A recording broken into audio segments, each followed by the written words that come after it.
வச்சு இவங்க இந்த நாட்டு மக்களே இல்லை, இவன் இடையில வந்தான்னு சொல்லி நம்மளை ஏமாற்றி நம்முடைய இடஒதுக்கீட்டை முற்றிலும் பறிப்பதற்கு ஒரு ஏமாற்று வேலை செய்தார்கள். அதை ஒழிச்சு கட்டுறதுக்கு தான் நம்ம ஆதித்தமிழர் பேரவை அப்படின்னு தொடங்கி நாங்க உண்மையிலே இந்த நாட்டுல நாங்க தாங்க மூத்த குடி.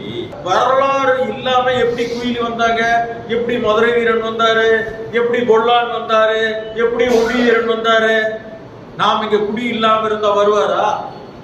ஒட்டுமொத்தமாக ஒழிப்பதற்கு திட்டமிட்டு வேலை செய்து கொண்டிருக்கிறார்கள். அதிலிருந்து இப்ப மீண்டும் ஏறத்தாழ ஓரளவு வந்துட்டோம். இன்னும் வேகமாக போக வேண்டிய ஒரு அவசியம் இருக்கிறது. இந்த மக்களை நாம் கைவிட முடியாது. ஏன்னா இந்த மக்களை எத்தனையோ பேர் கடந்த காலத்துல கைவிட்டாங்க. நான் அது வாங்கி தர்றேன், இது வாங்கி தரேன்னு பணத்தை பறிச்சு அது பண்ணி இது பண்ணி பல பேர் ஏமாற்றப்பட்டிருக்கிறார்கள். அந்த நிலையை மாற்றி எல்லாருக்கும் எல்லாம் கிடைக்கிற மாதிரி ஒரு ஸ்டேஜில் இந்த மக்களுக்கு எல்லாம் நிறைவாயிருச்சு, வீடெல்லாம் கிடைச்சிருச்சு, வேலையெல்லாம் கிடைச்சிருச்சு அப்படிங்கிற ஒரு நிலைக்கு கொண்டு போய் சேர்க்க வேண்டியது நம்முடைய கடமை. ஆதித்தமிழர் பேரவை அதற்காக இப்ப நம்ம தனியே ஒரு அமைப்பின் மூலம் திமுக கூட்டணியில் இருக்கிறோம்னா நமக்கு அந்த ஃப்ரீடம் கிடைக்கும். திமுக ஓரளவு ஜனநாயகத்தை மதிக்கிற இயக்கம். நம்ம பேசுவதை அவங்க அனுமதிப்பாங்க. நீங்க பேசுங்க, இதான். ஆக அந்த வகையில இந்த மக்களுடைய பிரச்சனைகளை அங்க நம்ம வச்சு அதை நம்ம வாதாடி போராடி பெறக்கூடிய, அதாவது போராட்டம் இல்லையே இல்லாமலே நிறைய விஷயங்களை சாதிக்க முடியுங்க. இப்பவே நம்ம கொடுக்குற கடிதங்களுக்கு ரொம்ப முக்கியத்துவம் கொடுத்து அதெல்லாம் அப்படியே ஒவ்வொன்றா இப்ப நடைமுறைக்கு வருது.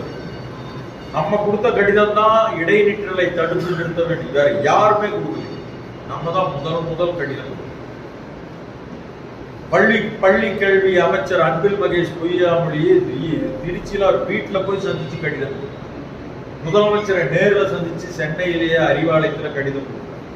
அதனுடைய விளைவு தான் இன்னைக்கு இடைநிற்றல் தமிழ்நாட்டில் மிக குறைவான சதவீதத்தை அந்த அளவுக்கு கொண்டு வந்து இறங்கினது.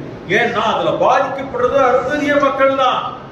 இடைநிற்றல்ல பாதிக்கப்படுறது அதிகபட்சமாக அருந்ததியர் மக்கள். ஆக நாம கொடுத்த கோரிக்கை அது.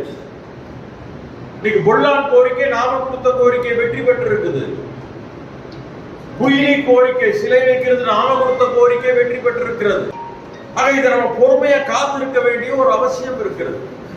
நாம வெண்ணெய் திரண்டு வரும் நேரத்துல பானையை உடையக்கூடாது. சும்மா மக்களை பின்னோக்கி எல்லாம் கூடாது. நிர்வாக ரீதியில நிறைய பிரச்சனைகள் இருக்கு, அது எல்லாமே டீல் பண்ணிட்டு இருக்கிறோம். உண்மையான பிரச்சனைகள் என்று சொன்னால் அதை தீர்ப்பதற்கான முயற்சி செய்யலாம்.